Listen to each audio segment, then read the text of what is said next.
Interview start చేద్దామా? Okay. ఈ రాష్ట్రానికి మీ నాన్నగారు ముఖ్యమంత్రి, మీరు పాలిటిక్స్ లో పిహెచ్డి చేస్తున్నారు. మీకు కూడా రాజకీయాల్లోకి రావాలని ఆసక్తిగా ఉందా? నో వే, నాకు పాలిటిక్స్ లో 1% కూడా ఇంట్రెస్ట్ లేదు. లేనప్పుడు ఎంబీబీఎస్ ఇంజనీరింగ్ చదవకుండా పాలిటిక్స్ ఎందుకు చదువుతున్నారు? దేశంలో డజన్ల కొద్దీ చీఫ్ మినిస్టర్లున్నారు.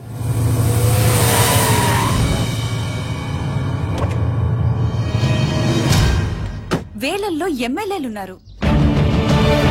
గల్లీ గల్లీకో లీడర్ పుట్టుకొచ్చాడు. అయినా ఈ రోజుకి ఆకలి చావులున్నాయి, రైతుల ఆత్మహత్యలున్నాయి. ఎందుకిలా జరుగుతుంది? లోపం ఎక్కడుందని తెలుసుకోవటానికే నేను పాలిటిక్స్ చదువుతున్నాను.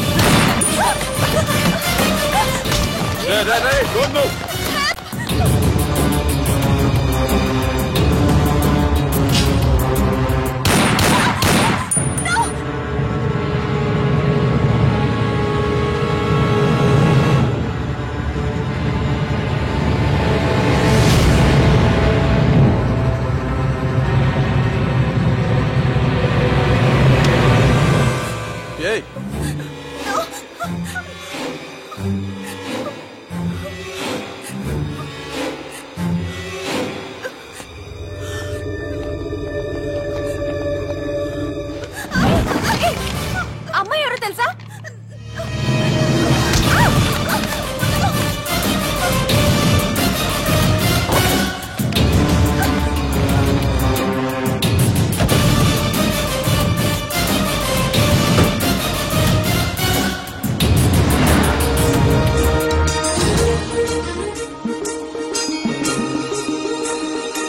రాష్ట్రంలో పెను సంచలనం నమోదైంది. సాక్షాత్తు రాష్ట్ర ముఖ్యమంత్రి కుమార్తెని కిడ్నాప్ చేశారు. ముఖ్యమంత్రి కుమార్తెతో పాటు ఒక ప్రముఖ న్యూస్ ఛానల్ రిపోర్టర్ సునీత కూడా కిడ్నాప్ కి గురైంది. ఆశ్చర్యం కలిగించే విషయం ఏంటంటే ఈ కిడ్నాప్ కి పాల్పడిన వ్యక్తి ఒక మతిస్థిమితం లేనివాడు.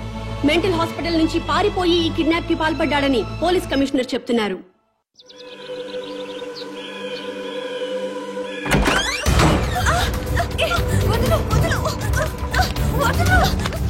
ఎక్కడికి తీసుకెళ్తున్నావు?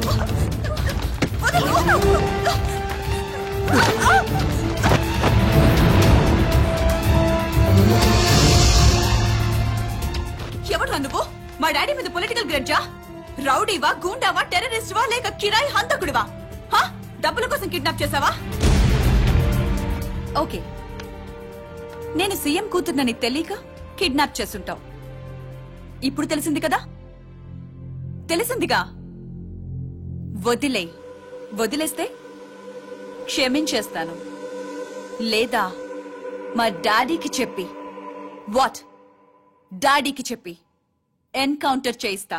ఏంటి ఎన్కౌంటర్?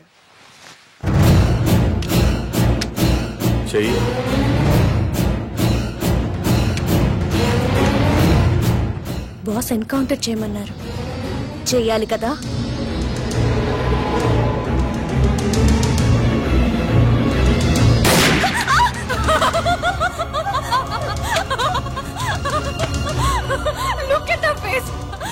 భయపడ్డావా? చూడేలా ఉనికిపోతున్నా. సీఎం కూతురు కదా, చాలా కేర్ఫుల్ గా ఉండాలి. ఎంత కేర్ఫుల్ గా ఉండాలో తెలుసు కదా. సారీ మేడం, నేను రియల్ జర్నలిస్ట్ నే. ఇద్దరం కలిసి మిమ్మల్ని కిడ్నాప్ చేశాం.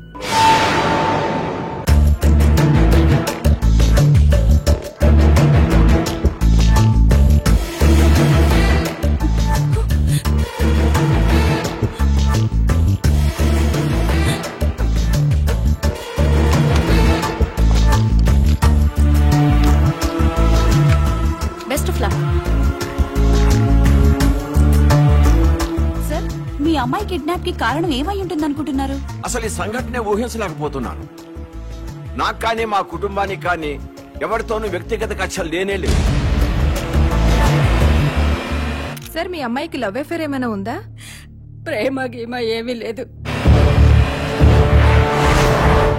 రాజకీయ కక్షలుండే అవకాశం ఏమైనా ఉందంటారా? నాకు శత్రువులు ఎవరూ లేరు. దర్యాప్తు పూర్తయిన తర్వాత వివరాలు మీకు తెలియజేస్తాను.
ఏం కావాలి నీకు? ముఖ్యమంత్రితో మాట్లాడాలి.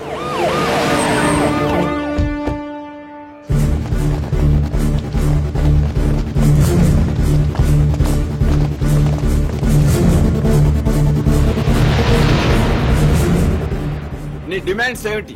నన్ను ఈ సొసైటీలో స్వేచ్ఛగా తిరగనివ్వాలి. తిరగనిస్తే ఏం చేస్తావయ్యా? తిరగనివ్వండి, అప్పుడేం చేయాలో మీకే తెలుస్తుంది. పోలీస్ రికార్డులో వాడి పేరు కామన్ మ్యాన్ గా ఎస్టాబ్లిష్ అయింది సార్. పోలీస్ స్టేషన్ లో పిచ్చివాడిగా కేసు నమోదైంది సార్. వాడిని ఏదో ఒక కారణంతో ఎన్కౌంటర్ చేయడానికి కూడా వీలు లేకుండా పోయింది సార్. అతను కిడ్నాపరు, కిరాయి హంతకుడు అయ్యుంటే అమ్మాయి గారిని కిడ్నాప్ చేసిన తర్వాత మళ్ళీ మన ముందుకు రాడు సార్. వాడిని ఫ్రీగానే వదిలేద్దాం సార్. వాడిని సీక్రెట్ సర్వేలెన్స్ లో పెట్టి అమ్మాయి గారిని ఎక్కడ దాచిపెట్టాడో కనుక్కుందాం సార్. సరే, పోలీసుల్ని వెనక్కి పిలిపించండి.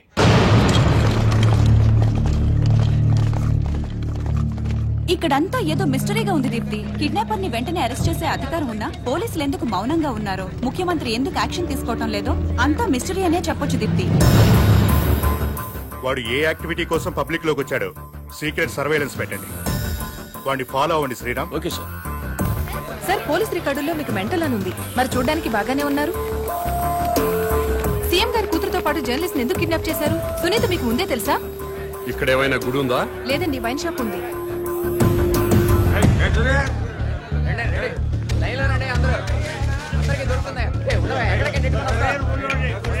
ఇది వరకు ఏరియాకు ఒక వైన్ షాప్ ఉండేది, కానీ ఇప్పుడు బజార్కు ఒక బ్రాందీ షాప్ పెట్టారు. అడిగిన వారికి అడిగినట్లుగా బ్రాంతి షాపులకి పర్మిషన్స్ ఇచ్చేస్తున్నారు. ఈ సిటీలో వైన్ షాపుల వల్లే సగం ట్రాఫిక్ జామ్ ఎక్కువ అవుతుంది. ఈ విషయంపై ప్రతిపక్షాలు ఎంత మొత్తుకున్నా ప్రభుత్వంలో చలనం లేదు. చలనం ఉండదు. ఇది మొద్దు నిద్ర ప్రభుత్వం. ఇది మొద్దు నిద్ర ప్రభుత్వం, పట్టించుకోని ప్రభుత్వం అంటున్న ప్రతిపక్ష నాయకుడితో పాటు మంత్రి గారు కూడా మనకి లైవ్ లో అందుబాటులో ఉన్నారు. నమస్తే జానకిరామ్ గారు. చెప్పమ్మా దీప్తి. సార్, మీతో మాట్లాడడానికి మంత్రి కోటేశ్వరరావు లైన్ లో ఉన్నారు, మాట్లాడండి. హలో దీప్తి. ఈ మంత్రికి ఈయన ఫ్రెండ్స్ కి తాగే అలవాటు ఉందని ప్రజలకు కూడా తాగే అలవాటు ఉంటుందా? అసలు సిగ్గుందండి మంత్రి గారికి? గుండె తరుక్కుపోతుందండి. దీప్తి, ఆ మంత్రి గారిని గుండె మీద చేసుకుని చెప్పాలని అధికారంలోకి రాగానే మద్యం కంట్రోల్ చేస్తా ఉన్నారు కదా, ఇప్పుడు ఏం చేస్తున్నారు? వీధికో షాప్ ఓపెన్ చేస్తారండి. ఏమండి, మా ప్రభుత్వం పుట్టాకే మద్యం పుట్టిందా? అంతకుముందు ప్రభుత్వ హయాంలో మందు షాపులు లేవా? బెల్ట్ షాపులు లేవా? మేం ప్రజల ఆరోగ్యం పట్ల నిబద్ధతతో ఉన్నాం కాబట్టి మా ప్రభుత్వం రాగానే సారాన్ని నిషేధించి కేవలం వైన్ షాపులకే లైసెన్సులు ఇచ్చాం. కరెక్టే. ఇంటికో ఉద్యోగం బదులు ఇంటికో బ్రాంతి షాప్ పెట్టుకొని పర్మిషన్ ఇచ్చారు. ఏం మాట్లాడుతున్నారని మీరు? ఏమైనా అర్థం ఉండి మాట్లాడుతున్నారా? అంటే కళ్ళ ముందు కనిపిస్తే 2 పెగ్గులు తాగేవాడు కూడా ఫుల్ బాటిల్ తాగేస్తాడా? ఎందుకు తాగరు? డెఫినెట్ గా తాగుతారండి. ఆ మాటకు వస్తే నేను మన కళ్ళ ముందు ఇంట్లో 50 కిలోల బియ్యం ఉన్నాయి. మనం రోజు 1 కిలో బియ్యం అన్నం వండుకు తింటామా? కళ్ళ ముందు ఉన్నాయి కదా అని చెప్పి 50 కిలోలు ఒకసారి వండుకు తినేస్తామా? కళ్ళ ముందు పెళ్ళం ఉంది. సంసారపక్షంగా ఏ రాత్రి పూట గుట్టుగా కాపురం చేస్తాం. కళ్ళ ముందు కత్తులు ఆయన పొడి చేసుకుంటామా? కళ్ళ ముందు బార్బర్ షాప్ ఉందని అదే పనిగా గడ్డాలు తీసేసుకుంటామా? హలో హలో, ప్రజల్లో పద్ధతి క్రమశిక్షణ ఉండాలి గాని కళ్ళ ముందు కనిపిస్తే నాశనం అయిపోతారా? అదే హలో హలో, ఏంటా చివరి ముక్కలు వినపట్టలేదు? జానకిరామ్ గారు. వినపట్టలేదమ్మా, నాకు వినపట్టలేదమ్మా. జానకిరామ్ గారు, మాకు మీ మాటలు వినిపిస్తున్నాయి. ఇంపార్టెంట్ పాయింట్ వచ్చేసరికి కనెక్షన్ డిస్కనెక్ట్ అవుతుందమ్మా. వినిపిస్తోంది జానకిరామ్ గారు, మాట్లాడండి. హలో హలో, కట్ అయిపోయిందమ్మా, ఇక్కడ కట్ అయిపోయింది. ఏం దీప్తి, ప్రతిపక్ష నాయకుడు పారిపోయాడా?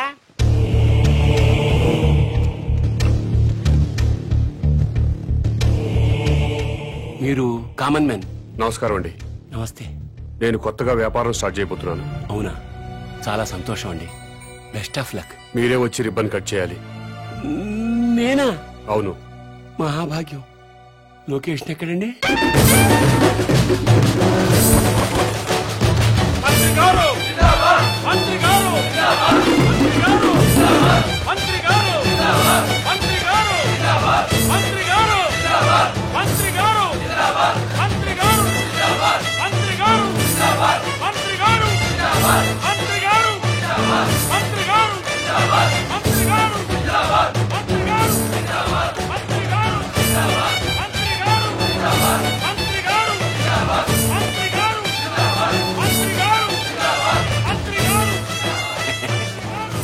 ముహూర్తం టైం అయిపోతుంది.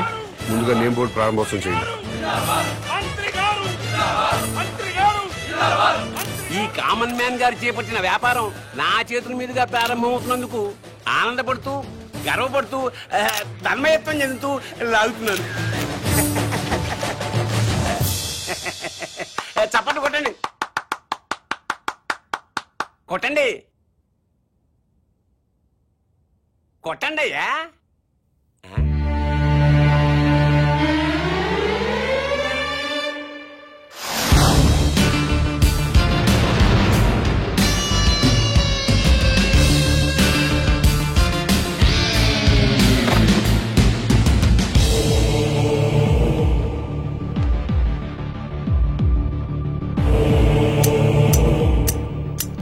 ఏంటి సార్ ఇది?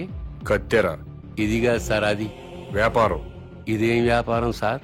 రిబ్బన్ కట్ చేయండి, మీకే తెలుస్తుంది. రండి, ప్రారంభోత్సవానికి టైం అవుతుంది, రండి.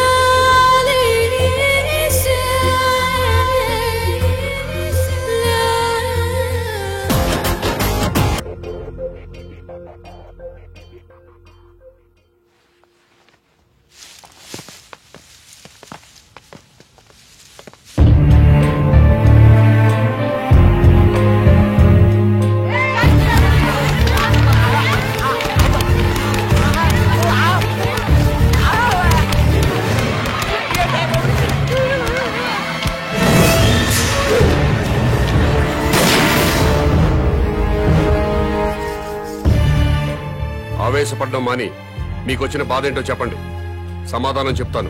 నువ్వు అసలు మనిషివా పశువా? నువ్వు మంత్రివా బ్రోకర్వా? ఏ విధమైన ఇలాంటి వ్యాపారం పెడతాడా? ఆడదాన్ని ఉసురు పోసుకుంటే నాశనం అయిపోతావురా. ఈ వ్యాపారం పెట్టుకుంటే ఏంటి తప్పు? సొసైటీ నాశనం అయిపోతుందిరా ఎదవా. ఆరోగ్యాలు నాశనం అయిపోతాయిరా. ఏడ్సొచ్చి జనాలు శవాలైపోతారా. బ్రాందీలు విస్కీలు తాగి జనాలు శవాలు కాటలేదా? ఆడవాళ్ల తాళిబుట్లు తెగట్లేదా? తాగిన మొత్తులో కన్న కూతుళ్ళనే రేప్ చేసిన వాళ్ళు లేరా? మరి మీరు ఈ బ్రాందీ షాపులు ఎందుకు మూయించటం లేదు? దేశం మొత్తం మందు అనేది లేకుండా ఎందుకు చేయట్లేదు? ఈ సిగరెట్లు తాగి ఊపిరితిత్తులు పాడైపోయి చాలా మంది చస్తున్నారు. పాన్ పరాగులు గుట్కా ప్యాకెట్లు తింటున్నారు. ఎంతో మంది నోటి క్యాన్సర్ తో చస్తున్నారు. వీటిని బ్యాన్ చేయమని మీరు ఎందుకు ఉద్యమాలు చేపట్టడం లేదు? ఈ సమాజంలో వ్యభిచారం ఎంత ప్రమాదమో బ్రాందీ సిగరెట్లు గుట్కాలు కూడా అంతే ప్రమాదం. మీరు ప్రజలు మేలు కోరే ప్రజా సంఘాలు అయితే వీటన్నిటినీ దేశంలో లేకుండా చేయండి. అప్పుడు నేను ఈ వ్యాపారం మానుకుంటాను. మీరు చెప్తున్న మందు షాపులు, సిగరెట్లు, గుట్కా వ్యాపారాలు ప్రభుత్వ పర్మిషన్ తీసుకుని లీగల్ గా పెట్టుకునేవి. మీ వ్యాపారానికి పర్మిషన్ లేదే. నాకు కూడా పర్మిషన్ ఇప్పించండి సార్. ప్రభుత్వం పర్మిషన్ ఇచ్చాక పెట్టుకోండి, అప్పటిదాకా మూసుకోండి. ముందుగా ప్రభుత్వ పర్మిషన్ లేకుండా అక్రమంగా కట్టుకున్న ఇళ్లను క్రమబద్ధీకరణ చేయట్లేదా? అలాగే నా వ్యాపారాన్ని కూడా క్రమబద్ధీకరణ చేయండి. త్వరలో ఈ వ్యాపారానికి స్టేట్ మొత్తం బ్రాంచీలు పెడుతున్నా. బెల్ట్ షాపులు కూడా తెరుస్తా. ఈ వ్యాపారానికి belt షాపులా? Don't ask where I am. Yes, I'll let you know everything detailedly. Hello, ఏంటి? టాయిలెట్ కి వెళ్ళాలి. వెళ్ళు. బాంబ్ తో ఎలా వెళ్ళను?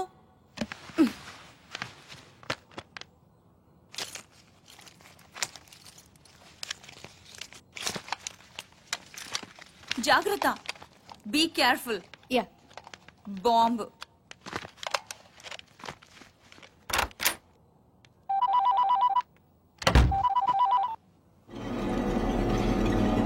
అవును. Very good. సరే, నేను ఇక్కడ ఉన్నట్టు నువ్వు ఎవరికి చెప్పక, అర్థమైందా?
ఈ ఒక్క తప్పు క్షమించండి. నీ కోసం వెతకడానికి పోలీసుల్ని పంపించొద్దని మీ నాన్నకి చెప్పు. డాడీ ప్లీజ్ నా కోసం పోలీసుల్ని పంపించొద్దు. ప్లీజ్ పంపించొద్దు.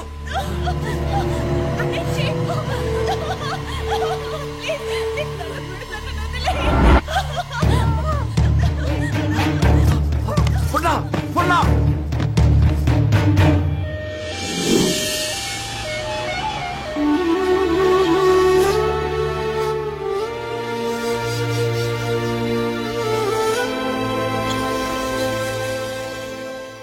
వాడి డిమాండ్స్ ఏమిటో తెలిసిన తర్వాత మూవ్ అవుదాం. అప్పటి వరకు అమ్మాయిని గురించి వెతకటం మానేయండి. అలాగే సార్. కూతురు కిడ్నాప్ అయిందన్న ఆందోళనతో సీఎం గారు అలా చెప్పుంటారు. కనీసం కామన్ మ్యాన్ అనేవాడు ఎవడో తెలుసుకోవటం మన డ్యూటీ. వాడిని ఫాలో అవ్వండియ్యా. ముఖ్యమంత్రి గారమ్మాయి కిడ్నాప్ ఉదంతం రాష్ట్ర రాజకీయాలని కుదిపేస్తోంది. కిడ్నాపర్ ని పట్టుకోలేకపోవడం సిగ్గుచేటని ప్రతిపక్షాలు దుమ్మెత్తిపోస్తున్నాయి. ఈ విషయం గురించి చర్చించడానికి మంత్రి లోకేశ్వరరావు, ప్రతిపక్ష నాయకుడు జానకిరాం లైవ్ లో సిద్ధంగా ఉన్నారు. మంత్రి గారు నమస్తే. నమస్తే. చెప్పు దీప్తి. ముఖ్యమంత్రి గారి కూతురి కిడ్నాప్ గురించి మీతో మాట్లాడడానికి ప్రతిపక్ష నాయకులు జానకిరాం ఫోన్ లైన్ లో సిద్ధంగా ఉన్నారు. ఏం మాట్లాడతాడంట? మాట్లాడమను. మానభంగం జరుగుతుంది ఒక ఆడకూతురు కాదండి, ఒక రాష్ట్రానికి, ఒక ప్రభుత్వానికి, ఒక అసమర్థతకి. నీ బాధ చూస్తాంటే ఆ మానభంగం నీకు జరిగిందనుకుంటున్నా. రాష్ట్రంలో 1,00,000 మంది పోలీసులు ఉన్నారు, ఒక కిడ్నాపర్ ని పట్టుకోలేరండి. మీరు ప్రభుత్వంలో ఉన్నప్పుడు కిడ్నాపులు జరగలేదా? మానభంగాలు జరగలేదా? భూకబ్జాలు జరగలేదా? వాళ్ళందరినీ పట్టుకున్నారా? చెప్పోయా. Hello hello. ఈ హలో హలో డ్రామాలు చాలా చూసాం గానీ పాయింట్ కి రా. హలో మైక్ మైక్ పని చేయటం లేదు. నీకేం పని చేయవని మాకు తెలుసు గానీ ఓ పని చెయ్యి. నిన్న ఒక వారం రోజులు ముఖ్యమంత్రిని చేస్తాం. కిడ్నాప్ అయిన ముఖ్యమంత్రి కూతురుని తీసుకొస్తావా? నువ్వు తీసుకొస్తే మేము రాజకీయ సన్యాసం చేస్తాం. లేకపోతే నువ్వు రాజకీయ సన్యాసం చేస్తావా? చెప్పు. చేస్తాను. నన్ను ముఖ్యమంత్రి చేయండి. నువ్వు కూడా సీఎం అయిపోదామనే ఏంటి? ఎలసలు గెలకుండానే 24 గంటల గంటలో అమ్మాయి నేను ఇక్కడ తీసుకొస్తాను. లేకపోతే నా రాజకీయ జీవితానికి